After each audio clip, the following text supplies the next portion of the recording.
మా అమ్మ ఇండియాలో ఉన్నప్పుడు వెరైటీ వెరైటీ కూరలు చేసేది.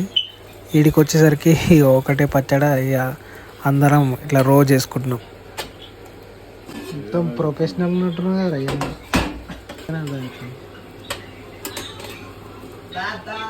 ఇంకో భయ పేరు వెంకటేష్.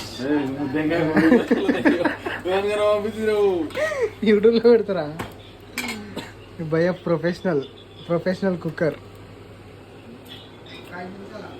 మా అమ్మ ఇండియాలో ఉన్నప్పుడు మంచి మంచి కూరలు చేస్తే ఇది నేను తింటా ఇది వాళ్ళు తింటారు, ఈ కూర నాకు నచ్చదు అనేటోని.